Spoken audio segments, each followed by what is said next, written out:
Hello, everybody. Thank you for joining us this evening for this webinar about bug hunt.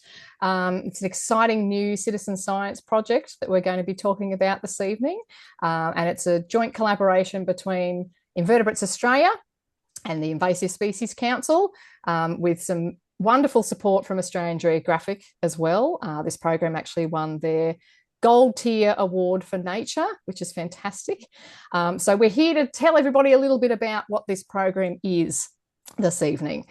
So my name is Rachel. I'm the Communications Manager at Invertebrates Australia, and I'm coming to you this evening from Melbourne, the land of the Wurundjeri people of the Kulin Nation. So welcome. I will be your moderator this evening, and we've got three lovely panelists here with us, Alison, Jess and Matt, who will all introduce themselves in a minute. For now, a little bit of housekeeping. This is being recorded. So if anybody misses it or you want to catch up and watch it again later on, then you can. We'll send out a link after this meeting. And then if you've got any questions, we have had a lot of pre-questions come in. But if you've got any questions as we go through live that we haven't been able to answer, then please pop them in the Q&A box at the bottom, and we will try and get to them at the end if we have time, or the panelists will try and answer them live as we go along. Okay, excellent. We've got quite a few of you joining us this evening, which is fantastic to see. So I am going to start by passing over to Jess to introduce herself first. Thank you, Jess. Great, thanks, Rachel. Yes, so I'm Jess Ward-Jones. I am one of the citizen science co-coordinators. I'm based on Ngunnawal country in Canberra for the Invasive Species Council. I'll pass to Matt. Yeah, I'm Matt Holden. I'm a senior lecturer in the mathematics department at the University of Queensland, studying the mathematics of populations of insects and bugs and all sorts of fun critters. Wonderful. And Alison? I'm Alison. I'm calling in from Dharawal country, where I live on the south coast, and I'm in the role of project co-lead for Bug Hunt with Invertebrates Australia. Wonderful. Thanks, everybody. Okay, so what is Bug Hunt? What are we talking about? What is this fabulous program? And, what even is a bug? And how do you use iNaturalist? These are all very, very common questions that we get. So we're going to start with Jess kicking us off to take us through some of the basics. Thanks, Jess. No worries. Thank you. Just give me one moment while I get my screen shared. No worries. Always a little clunky. There we go. Slides for you.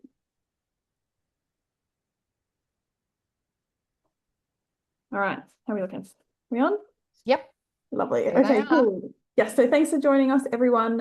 As Rachel mentioned, the Bug Hunt is a national citizen science project coordinated between the Invasive Species Council and Invertebrates Australia and supported by Australian Geographic.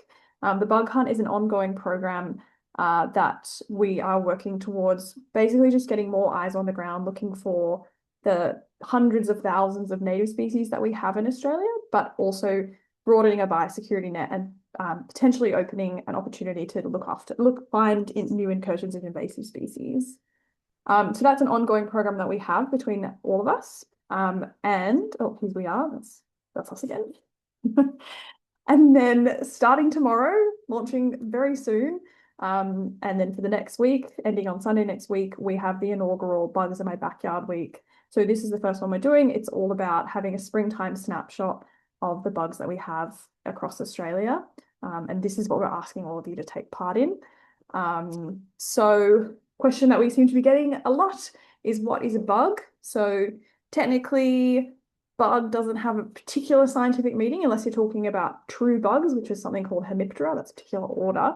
But in this particular case, when we're talking about bugs, we're talking about things that the little beasties that live outside, live in your garden, all through nature, that don't have bones. So they might have an exoskeleton. Bugs that have an exoskeleton, don't have bones, are things like dragonflies, cicadas, ants, bees. But not only that, we're also looking for things that are soft-bodied, other invertebrates, things like snails, things like worms, maybe even spiders. So bugs make up this invertebrates section of the animal kingdom. make up about 70% of all living things. So you can see on this photo, this image on the right, that yellow part is all the invertebrates. And then you can see that actually most of them on the the bottom are insects, so things with those exoskeletons. So those are the species we're looking for, all the kinds of bugs that you might find across Australia. And in Australia, we have about 300,000, about maybe more than that, in native invertebrate species. And what a lot of people don't know is about 70% of them are undescribed by Western science. So that means there's about 200,000 species that you could be discovering any day. And these bugs are providing ecosystem services every day for us. So things like pollinating, which lots of people know about. So not only bees do pollinating, but actually all kinds of bugs do pollinating. Things like flies, even sometimes slugs. And here's some highlights of some bugs that I really love in Australia. You can see at the top there's something called a spiny leaf insect, actually sometimes often kept as a pet. Completely harmless, they just eat gum leaves. Another highlight there I can see is a net casting spider, just to the left. These guys make a little net and then they try and catch things with their arms. It's very sweet. Another native bug over to the right is a teddy bear bee. Christmas beetles you might know about. On the bottom left, there's something called a capitar pink slug. That's one of my favorites. I'm yet to see it, but I'm really excited. That is a slug that only lives on Mount Capitar in northern New South Wales. And something that maybe is a bit, on the bottom is something called a Gippsland earthworm. They can grow to about 1 meter, which is crazy. Anyway, so we have all these incredible native species filling all these different niches. Not only are they pollinating, but they also do things like nutrient cycling. So they're breaking down matter and turning into a healthy soil. They're really integral for healthy soil, which means healthy plants and healthy ecosystems. And not only that, but they also feed lots of our native species. So not only birds and lizards, but also lots of small mammals. But not only do we have 300,000 incredible native species across Australia, we also have quite a few invasive species. There are a few here that we know already exist in Australia that are causing a lot of damage. Something you're probably familiar with is something called fire ants. That image of the sting on the arm on the bottom right there is someone who's encountered a fire ant nest. So these ants spray acid and cause a lot of damage to human health and also animals. Just to the top of that image is a yellow crazy ants. You can see that they're attacking lizards, and they have a habit of moving on small lizards, birds, native invertebrates as well, even small mammals they can impact too. So impacting humans, impacting nature, sometimes even infrastructure as well. So we really don't want new incursions of these kinds of species. We're working on eradicating them, but this is where you guys can come in and help us be on the lookout for new invasive species. You can see on the top there's something called a capra beetle. This guy would eat all kinds of crops. Same with that giant snail there. That's a giant African snail. Not yet known in Australia, but definitely on the lookout for. Hopefully that one would be hard to miss. And then we have something called a brown marmorated stink bug, which is something that you guys can look out for too. So why bug hunt? This is an opportunity, super easy for people to take part with a huge impact, a positive impact. So even if you're just out and about and you're going about your day and you find a bug, you just take, it takes a few minutes, maybe even a minute to take a photo of a bug, but you're contributing to millions of records that feed into the Atlas of Living Australia, which is a national science database that scientists use to learn about native species and also have an automated alert system that will tell us about invasive species if they arrive. So how do we bug hunt? Like I said, super easy. All you have to do is download an app called iNaturalist. It's free. You can go on your phone or your tablet. There's also a desktop version that will go on a computer if you use a handheld camera. So when you're out and about, take those photos of those bugs. I usually will take a photo and then I'll think about it later and I'll come back to my app. And then you upload it to the app and then the location will automatically populate as well as the time. If it isn't right or if you haven't got that populated, you can adjust that manually. And then that data will go off, like I said, to the Atlas of Living Australia and scientists can learn a bit more about it. So just to note, because I've seen recently that iNaturalist has 2 versions. If you go to your app store, there's something called iNaturalist and iNaturalist Classic. There's also something called Seek, which is another version of iNaturalist that's very easy to use as well. All those different apps will feed into the same database. So happy if you use either of those versions. And now I'll pass to Matt. tell us an excellent story about how he discovered many, many species. An awesome story about citizen science. All right. Thank you, Jess. That was really great to listen to the all about bug hunt. Can everyone see my screen? Looks good. Yeah, okay, wonderful. So I'm going to talk a little bit about what you can expect to find in your house. So how many species are in your house or in your neighborhood? And how many can you expect to find in a week? Well, so we asked ecologists this very question about our property in Brisbane. It was a 430 meter squared shared house in Brisbane, near the train station, really close to skyscrapers, close to main arterial roads. So a lot of people might think, oh, there's probably not that much to see. But here's a Google Street View of the house. You can see that there's a decent amount of greenery. So maybe you might expect a decent amount of stuff. So in 2020 to 2021, in the middle of COVID, we tried to catalog all the species that were in our house using the same methods that Jess described, just taking photos of stuff around the house and uploading it to iNaturalist. Big tip, check the lights, your outdoor porch lights. You're going to end up getting a lot of stuff there. But we also checked we dug around the leaf litter and we walked around, checked the compost. So we tried to be as thorough as possible. And so we counted anything we could see with the naked eye. So if if I see a speck over there, I couldn't say, oh, let's try and figure out if that's a species. However, if that speck was moving across the table, then I could say, oh, let's try and examine this further, put it under maybe a microscope while it's still alive, which is actually quite challenging. Some of them are a little bit pesky to put there. And so we did this for a full year, counting plants, but it turns out most of what we saw was insects. So why don't I just ask you all to guess in the chat how many species we saw of any type, how many species you think we saw in our house. And maybe you've already seen the story. It did pop up in the ABC, but especially if you haven't, maybe enter some of those in the chat. We've got a guess of 200. Okay, so we got a guess of 200. That's great. A guess of 200 is wonderful. We asked the ecologists how many they would see in the house, and 200 was actually the average guess. So you are the average professional ecologist, so you did a really good job guessing with 200, and I probably expected around 200 to 300 as well. So that's sort of what the average professional ecologist would guess. Lots of people guessing in the 50 to a few hundred range, but not that much. Not that many guesses higher than that. Turned out there was 1,168 species we found in this house. And you might ask, well, what types of species were in this house?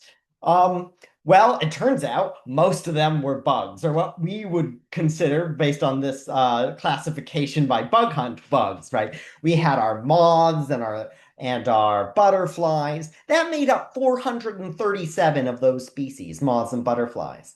110 were diptera, so flies, but that includes your mosquitoes and hoverflies that look a little bit like bees. So it covers sort of a wide class of flying insects. We had a lot of plants, a lot of beetles, and a lot of wasps and bees, Hymenoptera, and what as Jess was saying, there is a special classification of a true bug. It kind of looks a little bit like a beetle, but the wings tend to cross over each other, right? So we had 79 of those. So lots of these invertebrate bug species.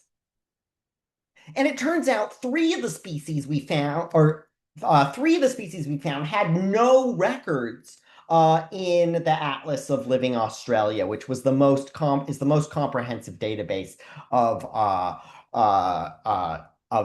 sort of more official records. So that was pretty crazy. We had lots of species that people were not really documenting that much. And 16 species had 3 or fewer records. This isn't to say any of them were particularly rare, and all of these species would be classified as bugs in this bug hunt, including the flatworm, which is a worm, not really an insect, but we're going to call that a bug as well. You might ask, what about those 3 species that that people weren't documenting? What are those? Well, it includes one of those pesky little biting sand flies. If you ever go out camping in the beach, that can be a little uncomfortable. But that was a native species. We also had one of a invasive flatworm. There's a common pests worldwide, but this was actually the southernmost record of this species was the one we found in our house. And it is known to cause declines of snail populations because this flatworm actually eats snails.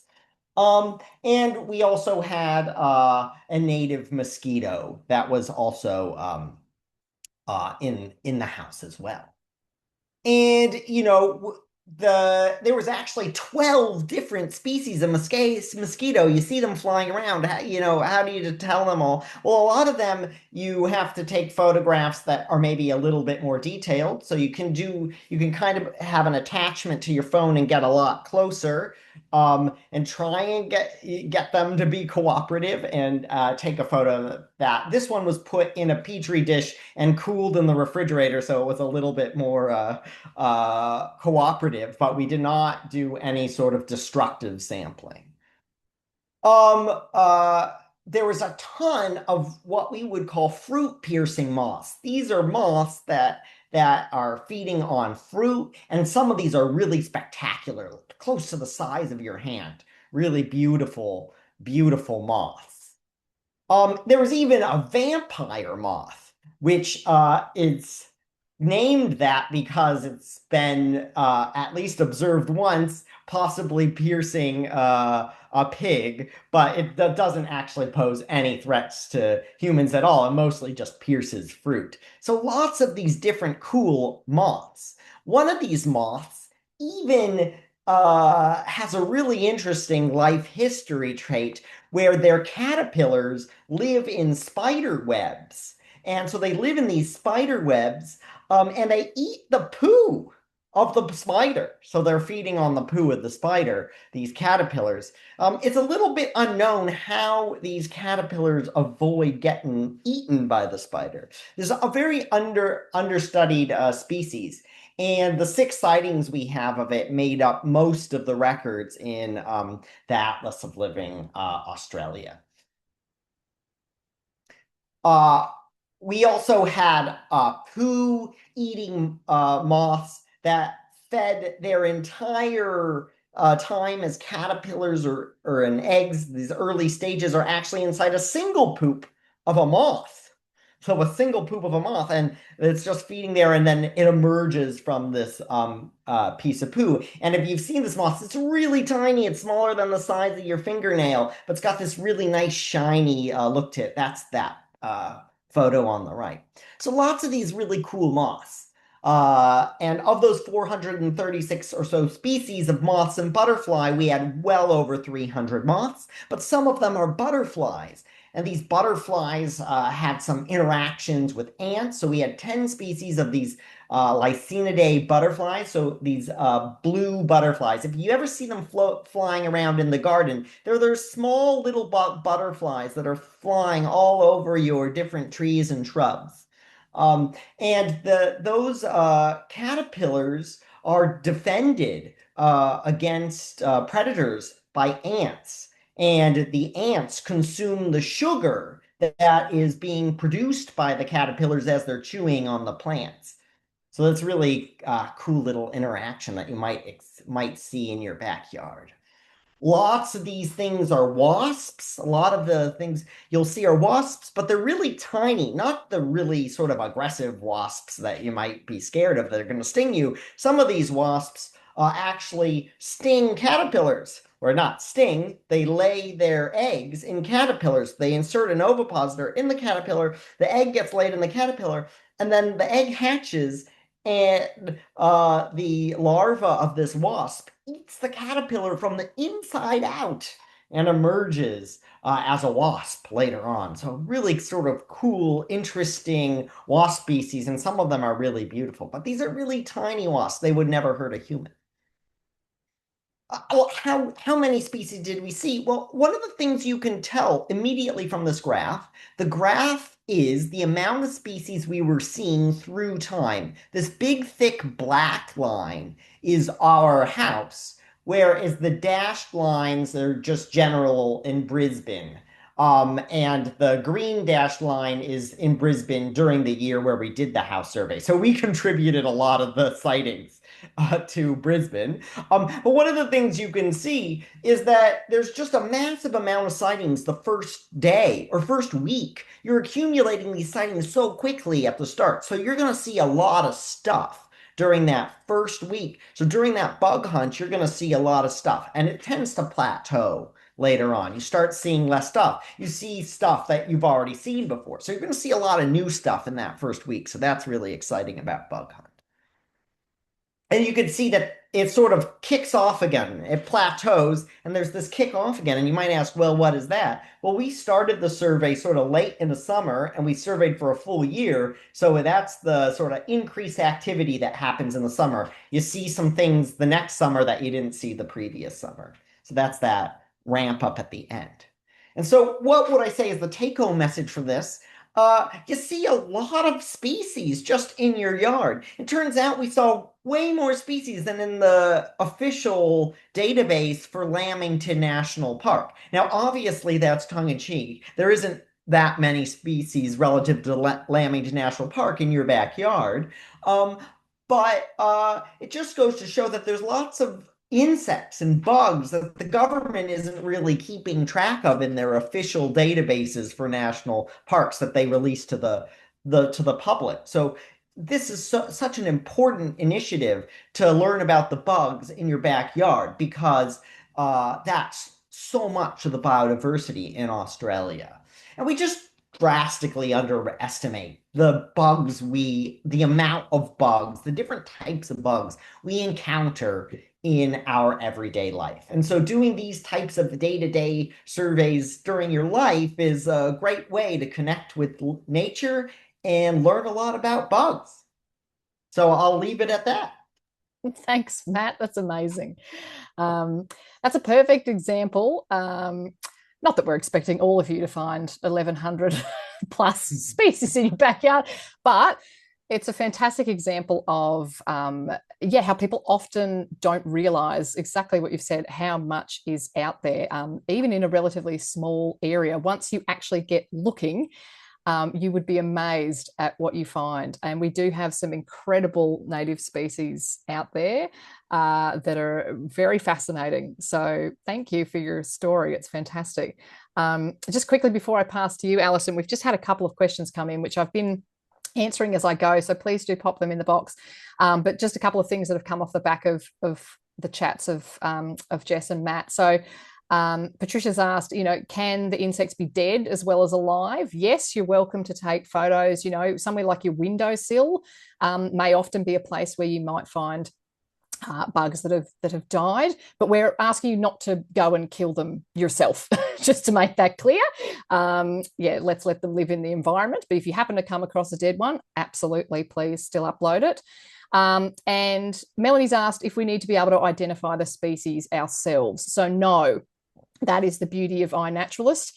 When you upload a photo, there's an option there that will let you guess. It will guess basically what it thinks you have seen, and it's it's more than a guess. It's very accurate.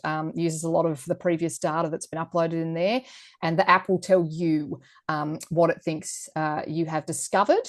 If that turns out to be incorrect, there are also lots of experts and scientists on that app as well, and they will go through and kind of comment and change.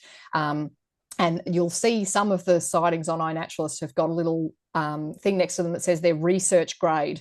So, they've reached a point where the consensus from the community is that they've been able to successfully identify that. So you can always come back on the app later on and see if one of the species that you've uploaded has been identified. So you definitely don't need to do that bit yourself. Okay, Alison, I'm going to throw to you in a minute. Alison's going to talk a little bit about how you actually try and look for bugs and get pictures of bugs, because bugs do move around quite a bit. So there's a few tips and tricks, and I'm sure Matt will have some too, about how to get some photos. Over to you, Alison. Thank you, Rachel. And thank you so much again, Matt, for sharing your fantastic story with us. I'm just going to share my screen now. Is that coming up? Sharing the slideshow? Yeah, beautiful. Yep. So just did want to mention that for Bug Hunt and Bugs in My Backyard, we are encouraging you to think more broadly in terms of your backyard to thinking about your wider local environment.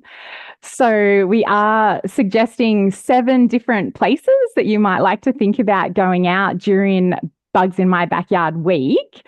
So the first one being your backyard or your balcony or your rooftop garden. And I know sometimes it can be really surprising on balcony gardens. If you've got lots of flowering plants in the summer, you can even get lots of insects coming up quite high levels in apartment blocks to visit your balcony.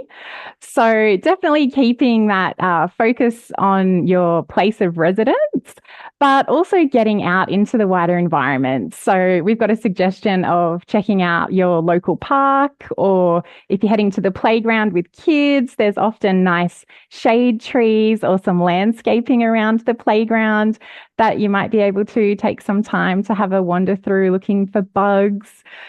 Heading to your local creek or waterway will kind of open up a whole other environment for invertebrates that do really like to be close to water sources.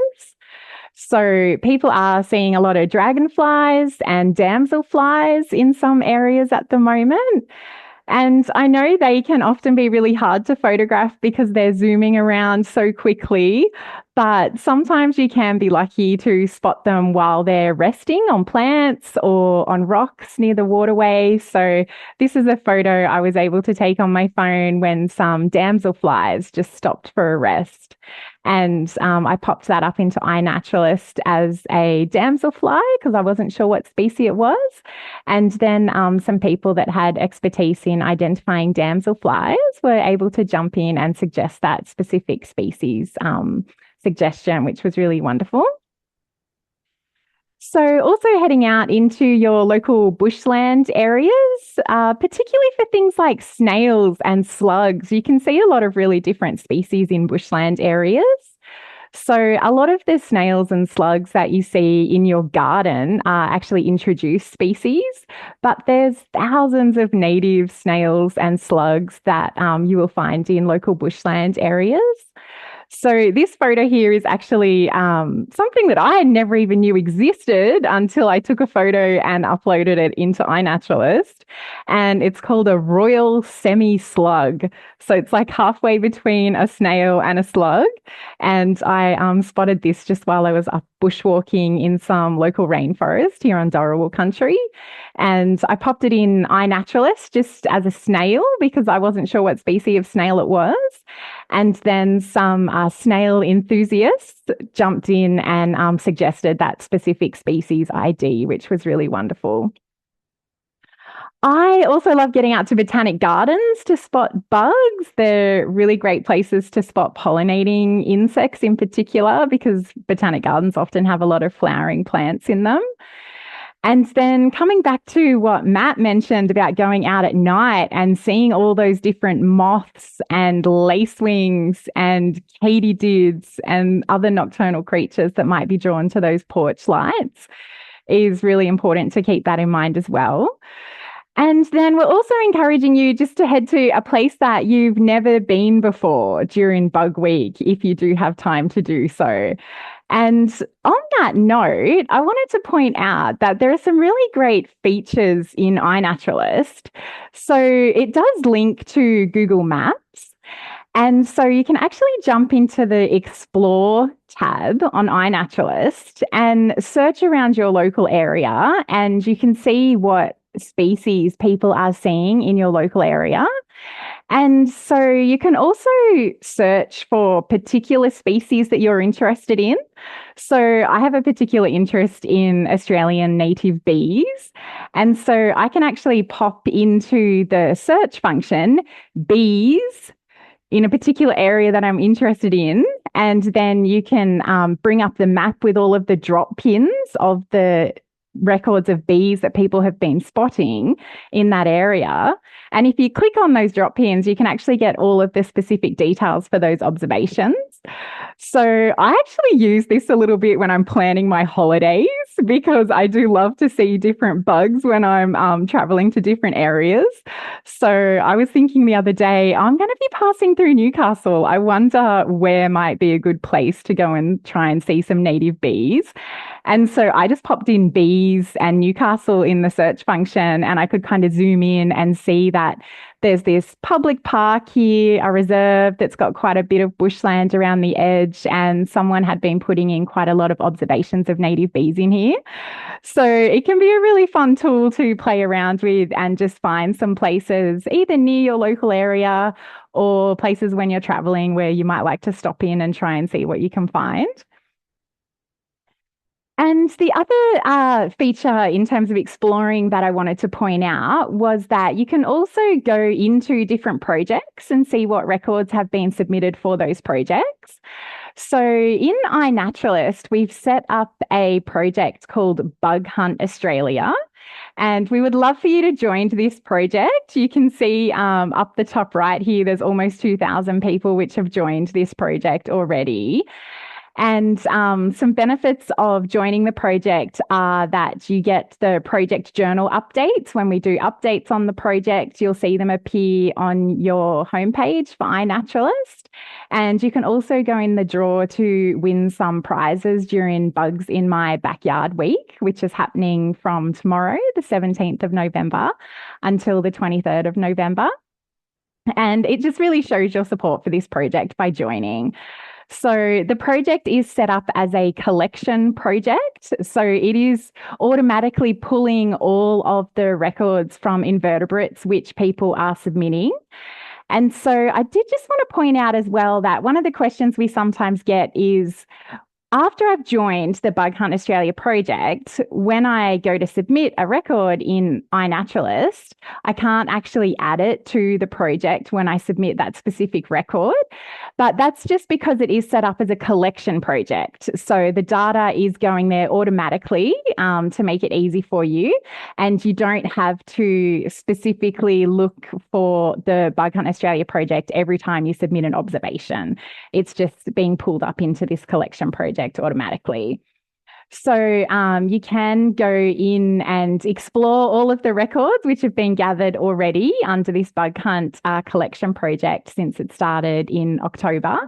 And it's a really easy map function where you can zoom in and just see what records people have been submitting in your local area. And the other thing I love about iNaturalist is that it keeps your own list of observations, and you can also see that in a map view. So you can change the map view to a satellite view as well. Like, I really like looking at it on a satellite map view so you can see the different types of environments that you're looking at. And I find this feature really helpful. So the other day I was thinking, oh, what was that place where I found heaps of different cicada species? And you can actually search your own observations. So I could just type cicadas where it says species in my own observations list, and it will show me all of the drop pins of places where I've done cicada records and help me kind of figure out where that place was that I found lots of cicadas previously. So it's a really lovely feature of iNaturalist that you can access on your phone, but you do have a lot of additional functionality, and it can be a bit easier to see and navigate things using it on a desktop computer as well. So do keep that in mind, because some people do think it's just a phone app, but it's not. It also is a online platform that you can view from your desktop computer as well. So I just wanted to jump into a few tips on searching for invertebrates. So it can be good to head out either early in the morning when some invertebrates might be resting or a little bit slow to start. In a light rain or an afternoon sun shower can be a really good time. This photo I took of a blue banded bee was during the summer when there was a little afternoon sun shower, and normally these bees are buzzing around so fast it's super hard to get a photo of them. But this little one was just resting in the rain, wiping the raindrops off itself, and I was able just to get quite close by moving slowly and zooming in on my phone and take this photo and get a few different angles as well and upload it into iNaturalist. And then, of course, going back to what Matt was talking about with nighttime just being such a great time to head out and look at outdoor lights around you. And if you can get a buddy to go out with you at nighttime as well, it can be really useful to have one person with a torch shining it onto the invertebrate, and then another one of you taking a photo of it. Just some other quick tips on where to find bugs. Flowers can be really good to find pollinating invertebrates, especially on calm days when it's really sunny is a good time to look on flowers. Around tree trunks and around the bark on tree trunks, but just leaving the bark as it is because we don't want to disturb the habitats either. Looking under leaves and your windowsill, which Rachel mentioned previously. So if you do find any dead flies or things like that, you can take photographs of them as well. And it's often quite easy to get a lot of different angles on things if that is the case. And at outdoor lights at night again. I did just want to mention that we have popped a few lovely resources up on the bughunt.org.au website for Bugs in My Backyard Week. So one of them is a downloadable scavenger hunt colouring in sheet. And we've also got some resources. They're kind of like meet the invertebrates guides to some of the different types of animals that we've shown on the scavenger hunt list. So jump onto the website, check those out. And when you do come across bugs, some tips for taking photographs are to really use the zoom functions on your camera phone. And also remember you can tap on the screen to get focus as well, which can really help. So some people do find a clip-on macro lens really handy. Other people like to take a video if something's moving really fast, and then you can take screenshots or use an app to get still images or photographs from that video that you've taken. Another point is to turn the phone upside down. So by that, I mean, normally you hold your phone like this, but if you turn it around this way, the lens is at the bottom and you can get a bit of a different angle on things. And that can be really helpful because often it is about trying to get as many different photos as you can from as many different angles as you can to help your chances of getting a identification on that bug that you're seeing. And the other thing to remember is that you can also submit sound recordings into iNaturalist. So that's really helpful for cicadas. Often you can hear cicadas and they're up in the trees, but you might not be able to see them. So there are some really enthusiastic cicada experts in iNaturalist that can identify cicada species just from the sound recordings. I also just wanted to mention there is a really great webinar which is now available online from the iNaturalist team, which is called Identifying on iNaturalist, How You Can Help. And so the thing that's really lovely about iNaturalist is it's not just about a place where you can upload your photos and sound records. It is a really lovely community for helping each other to learn what different bugs are and improving your skills on identifying different bugs. So it's a really great webinar to watch, this one. And I think it's also a really good point to remember that when you are uploading your photographs, it will often give you like a species suggestion as well as like a kind of broader suggestion. So it might give you like an example of like a species of dragonfly. But if you don't feel confident yourself that you know that specific species, you're better off identifying it to a broader level. So if you know that it's a dragonfly, just select dragonfly when the AI comes up and leave it to people who have better skills in identifying the species to then select the specific species. So yeah, I think that's the best way to do it. I just wanted to also point out that all of the citizen science data that goes into iNaturalist goes up into the Atlas of Living Australia, which Matt mentioned previously. And that's a database of all of the biodiversity data in Australia that a lot of people who are making decisions about conservation projects will use that data. And they have a webinar coming up about how biosecurity data is being used from Atlas of Living Australia to protect Australia's ecosystems. So that's on the 18th of November, and you can register at events at csiro.au too. So just thought I'd mention that one in case anyone wanted to check that out as well. So I think we're going to jump into some questions now before we run out of time. So I'll hand back to you, Rachel. Lots of questions are coming through. A couple that we've had live that I'll just reiterate in case people missed it. So you don't need to join the actual bug hunt project to participate because everything's being automatically fed in. But if you do join it, then there's some kind of added extras. Is that right, Alison? You can go into the prize competitions and things like that. Exactly. That's right. So yeah, you can go into the prize competition for the Bugs in My Backyard week. You can get the project updates, and it just shows your support and enthusiasm for the project as well. So we really would love people to join. Wonderful. And so some people are asking about what if they've already put in observations back in October, for example, and they've only joined the project today. Will the observations that they've done back in October still feed into this? Yeah, they will from the 6th of October, I think was the date that we made the collection project. So they'll show in the collection project from the 6th of October.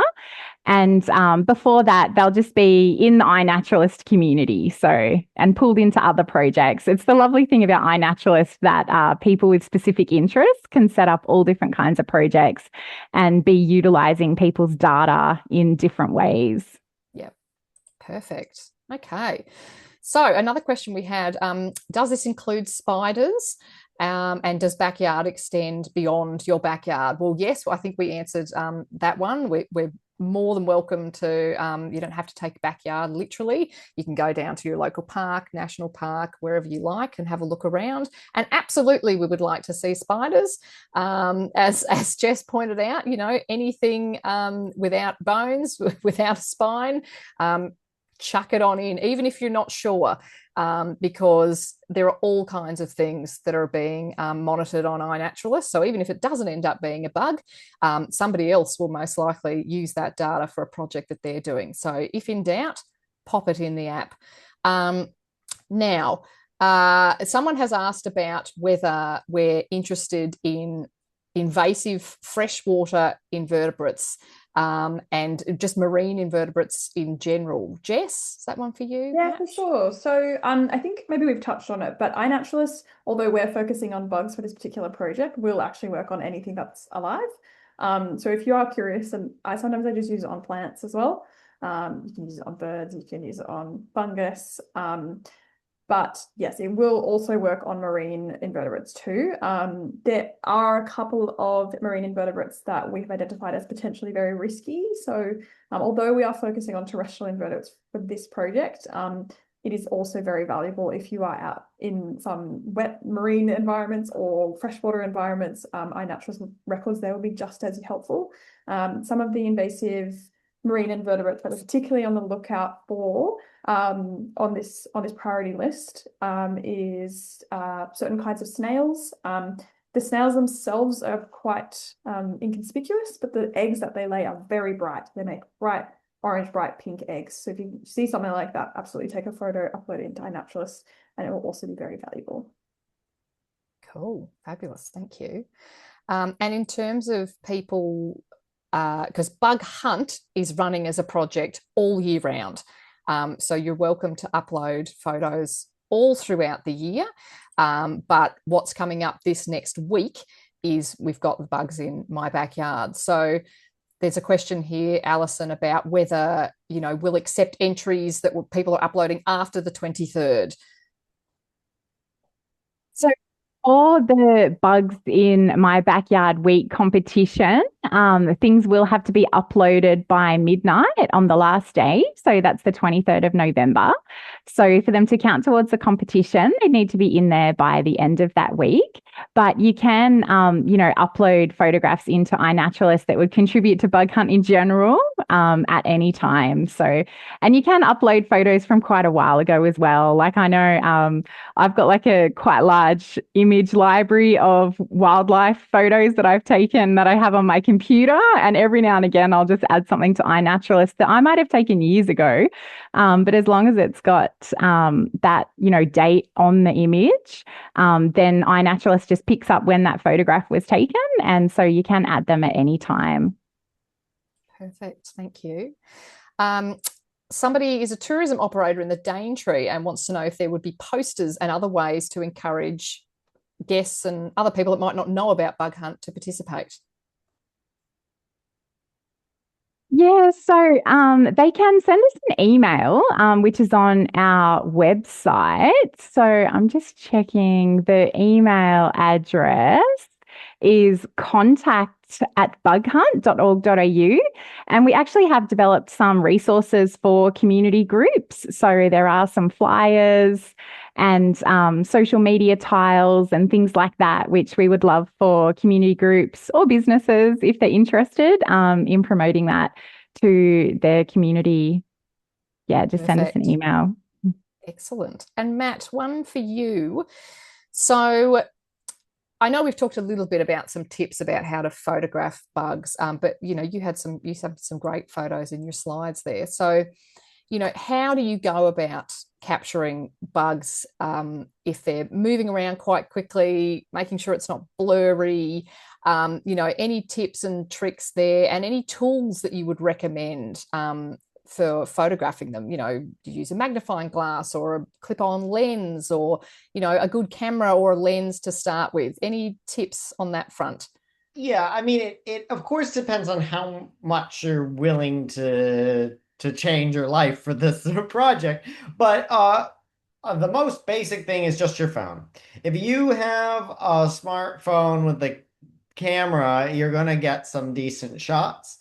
The one thing I'd like to say is that even bad photos can get good IDs. So even though your photo's not going to win the Australia Geographic Photo of the Year, still could be, even if it's blurry, could be enough to get an ID anyway. So people might know what it is just by various features of your photo, even though your photo doesn't look very good. So that's one thing, is just do it. The other thing is, like, the first time I see the bug, I take a photo immediately in case it flies off as I try to get closer, right? So the first thing, I take a backup photo, and then I get a little closer, I take a photo again. I get a little closer, I take a photo again, and hope it's not moving. One of the things, if I want to get a really good photo, usually if an insect is on a plant, the plant is swaying in the wind, and that can hurt with the focus. Feel free to, as uninvasively as possible, just hold the stem of the plant. Don't touch the bug, but if you hold the stem of the plant, it can get in focus much better. And sometimes the bug will leave when you do that because it knows something's up because you held the plant.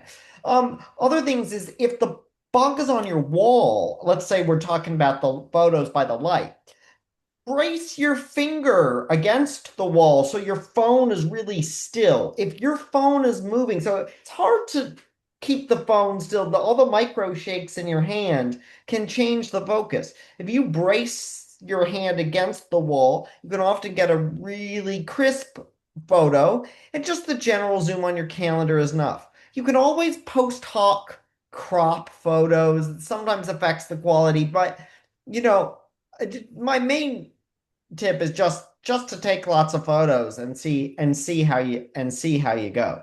Yeah. Such a great piece of advice, because I think people often worry, right, that their photo is not particularly good, so I won't put it up. But you're right, it's not the Photography of the Year award, so it can be a bit blurry. It can be, it's amazing. It's amazing. There are a lot of enthusiastic experts out there, as Alison said, and it's incredible what they can identify. So absolutely, just chuck your photo on up and have a go. Somebody here has asked whether it's fine to take photos within, like whether they have to be taken within the iNaturalist app. There is an option to take them when you're in the app, but you can absolutely take them outside of the app and upload them later. So you don't have to do it. And it geolocates them usually. So Yes. it can tell when you upload it. It used to be that feature wasn't so great a few years ago, so maybe you had problems with that feature and you feel like you need to take it in the app. Now that feature is much better, so you don't have to constantly tell it where you took the photo. So yeah, I'd say take the photos outside the app. That way you don't have to worry about the app like refreshing, but also feel free to take them in the app. So either way works. Absolutely. And someone did ask about geolocation as well. So yes, iNaturalist will pick up the rough area where you are. If you're in a private property or something like that and you don't want it too specifically to reveal where you are, you can turn that feature off. That's not always as useful for the scientists, though, if we weren't able to identify where something was actually found. So it's just worth bearing that in mind. And somebody's also asked if we want photos of eggs and cocoons. We'd like those, wouldn't we? Yes. They're all yes, please. Identified. everything you see that you're not sure, chuck it on in the app. Okay, Jess, there's a question for you. So somebody's asked about, you did cover some of these in your slides, but some of the invasive species that we have here in Australia, some of the worst ones that we might want to look out for. I think you have kind of covered those. Are there any Argentinian ants in Australia? And what action should we be taking if we find them? Okay, yeah. There are some established areas of Argentine ants in Australia, a bit like yellow crazy ants and imported fire ants. We're trying to stop the spread of them. So if we're talking about things that are currently here, yes, there are some species of invasive ants, that the kind that form super colonies and spray acid and impact human health, but also displace natives and have impacts on infrastructure and nature. So several kinds of ants. If you live in WA, currently there's an outbreak of something called a polyphagous shot hole borer. This is a very tiny beetle that bores into almost any kind of tree. Polyphagous means many trees.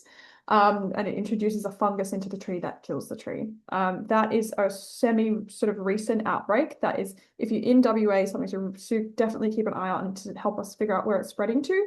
But there is a genuine risk that would come over to the East Coast as well. So that is one where if you potentially see a very tiny beetle, take a photo, but that's one you could also spot the symptoms of, which is very tiny little pot marks on the side of a tree. And that would be identifiable as well. If you live in Tasmania, you might want to be on the lookout for fruit flies in particular. There is a couple of species of fruit flies that exist and threaten agriculture or have an impact on agriculture economically on the mainland, but haven't necessarily arrived in Tasmania, so that's a good one to look out for. But in terms of ones that haven't arrived here that we would cause a huge impact, there's something called a brown marmorated stink bug, which looks like a stink bug and it's brown and it's speckly. That's sort of a good one to keep an eye out because it is quite big, doesn't move too quickly. So that'd be, if you saw it, that'd be an easy one to take a photo of. There's several kinds of moths called spongy moths that would also have impacts on plants. Capra beetle I mentioned earlier, and also the giant African snail. So those are the ones that haven't arrived at. If you see a photo, definitely. So if you see one of them, definitely take a photo. Perfect. Thank you very much. Okay, so we also had a question come through in advance about people are seemingly seeing less bugs and beetles. They seem to be becoming a bit rarer. And where are all the Christmas beetles? Somebody asked. Well, we have the very same question. Invertebrates Australia actually also runs a Christmas beetle count, if you're not familiar with that. One of our founding scientists is particularly passionate about this area, Tanya Latty. You might have heard her speak before. There is a lot of anecdotal evidence that Christmas beetles are in decline. So any Christmas beetles that you see, you can also upload to that project. They can also come into Bug Hunt, and that all helps us explore a bit more about what we think might be going on there. Research does show that there appears to be a decline in insects overall. There are many different causes to this, we believe, and pesticides is definitely a contributing factor. So it is well worth thinking about trying to avoid pesticides and insecticides where you can in your own gardens. We actually also do a no spray spring program that's happening at the moment. You can find a bit more information about that on our website, and that can give you some great tips about other things you can do to manage invertebrates in your garden without needing to use pesticides. So it is a big problem, and that's another reason that we're trying to do a project such as this. We're trying to bring back some attention for the little guys who are often forgotten about when we talk about conservation. So we want to make sure that we're looking after them as much as we can in society. So Alison, I've got one for you now. Somebody wants to know the best way to get their kids involved, getting them off the screens and getting them outside and interested in Bug Hunt. This lady has a neighbour's daughter who's 8 years old. What do you recommend? Oh, wonderful. Look, I think just contagious enthusiasm is one of the best things you can offer. Like if you're really excited and enthusiastic about things yourself, I think you can just hope that some of that might rub off and spark some enthusiasm in other kids as well. I find myself making things like a social occasion with kids, like when my daughter's been a bit reluctant to go on bushwalks at times, it's been a good idea to make it a social activity with her friends, do those things with their friends and make it fun for them. And just be led by their interests as well. So if there is anything in particular that they seem interested in, whether that might be Christmas beetles or butterflies or jumping spiders, just to kind of focus in on what their interests are and really just try and find more information and share those stories about their particular interests to kind of keep their interest growing. I'll also mention as well that we do have that printable scavenger hunt sheet for kids, which is downloadable from the Bug Hunt website as well. So yeah, that's a good one you can download, and particularly during Bugs in My Backyard Week, encourage kids to get out and do that scavenger hunt and look for the different types of bugs and see what they can find. Perfect. We actually had someone reach out on social media recently and say that they're getting together with, heaps of adults are getting together with their children, and they were having a picnic, and it was specifically going to be a bug hunting picnic, trying to see what they could find in their local park, which is just incredible. So amazing. Yeah. Or a fat. We love it. That's right. Picnic for bugs. Absolutely. Alison, another one for you. So if you think you've maybe found an undescribed invertebrate or possibly even a threatened invertebrate, how do you go about the process of getting that identified or recognised? Yeah, so I would encourage the first step to be uploading your photographs into iNaturalist, because that could spark the attention of particular people that identify species. Like essentially you need to get it to a taxonomist at the end of the day. So someone that is identifying new species and is really competent at identifying the existing species within their particular area of expertise. So a good way to do that as well can be to send your photos to some of the museums that employ taxonomists. So, for example, the Australian Museum, if you send photographs into them, then they can try and get it to the right person. And then once it's in the hands of the right person, then they might hopefully be able to kind of kickstart that process of getting a species identified. So it can be quite a long process, but a really exciting one if you are involved with it. I actually have a friend who lives here on Darawal country on the south coast, Amanda DeGeorge, and she spotted a really cute little jumping spider, really tiny, about 4 millimeters long. It had this gorgeous, vibrant blue face. And she put it up on social media, and eventually it kind of sparked the interest of someone who specializes in jumping spiders.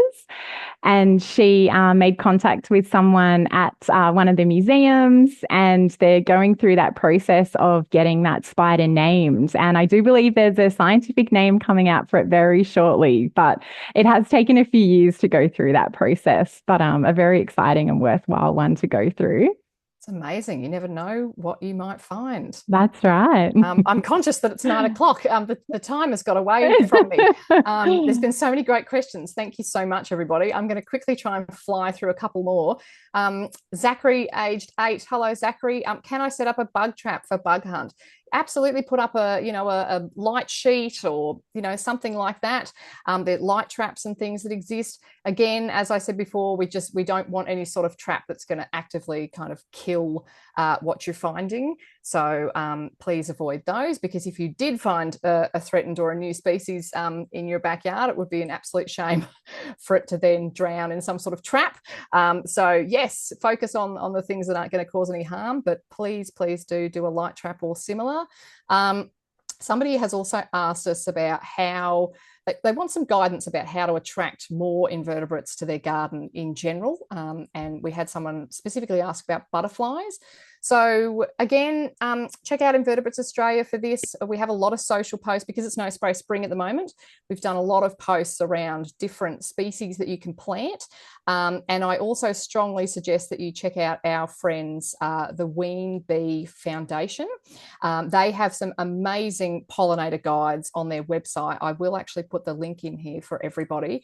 There's something like 40 of them for all around the country, and they very specifically kind of highlight plants that are great for your region. So I'll just pop those in to the chat for everybody. I think Jess is also frantically answering some of them live. Thank you very, very much. We're nearly there, and then I'll let everybody go home. So one final question, I suppose, is, and Alison, I'm going to throw this to you again. What is actually going to happen with this data? How is it going to be used by scientists? So I think it is really exciting how much citizen science data is starting to be used by scientists now. So a lot of the data which is going into the Atlas of Living Australia now actually is citizen science data. And there are some scientific papers which are starting to use some of that citizen science data. I was actually reading one recently. It was called Leveraging Social Media and Community Science Data for Environmental Niche Models. And it was talking about Australian native bees, which I find really interesting. And it was comparing like the distribution. So of like where different species of native bees are found and where they're living. And citizen science records are really helpful for getting a better understanding of the distribution of different species, because scientists can't be out there everywhere looking at where species are. So a lot of the data is going into looking at distribution models. It can also help scientists identify new areas where they might like to go out and do further research themselves if they are finding particularly interesting records that are being identified in particular areas. So can identify new areas for them to study in. And also the behaviour. So sometimes you have species that they might only be known from museum collections, and nothing's actually known about the behaviour of those animals. Like, what flowers do they visit and interact with? So I think there's a lot that can be learnt, particularly if we're also uploading photos when we do our iNaturalist records. Like, say, if you're uploading a photograph of a bee, if you can also get a photo of the flower that it was on, or type some notes in about the plant that it was visiting, or any interesting behavior that you observed. Like, if you can add that in, that can really help get a better understanding of these behavior of these bugs as well. Great. Thank you. Okay, I think we got through most things. So thank you, everybody, so much for tuning in this evening. Thank you to Matt and Jess and Alison, all of you, for speaking. Do reach out on the email or the website if there's some burning question that you have that we didn't get to, but I think we got through most of them. And help us spread the word. So yeah, it's a kind of new project. So we want to get as many people joining as we can. So spread the word, tell people that you know, get people excited about bugs. And I'll also add all of our websites here into the chat. So Invertebrates Australia, Invasive Species Council, we both have email lists and things that you can join. Check out our websites. There's lots of different ways that you can support us. Oh, the questions are still flying in. Oh, lots of thank yous. Thank you very much, everybody. We're glad that you enjoyed it. Yeah, so follow us along as well. Invertebrates Australia, we run a lot of different webinars throughout the year on different topics. So if you sign up to our mailing list, you can hear what other events are coming up. And most excitingly, get out there over the next week and see what you can find. We look forward to seeing all of your observations. Thanks, Alison, Jess, and Matt. Has anyone got anything to add before we wrap up? Oh, just to say thanks to everyone for their interest. I think it's been really amazing how much interest there is in Bug Hunt and Bugs in My Backyard Week. So thanks to everyone for getting behind it and for tuning in tonight. So great. Amazing. Thank you so much, everybody. Have a lovely evening. Thanks. See ya. Bye.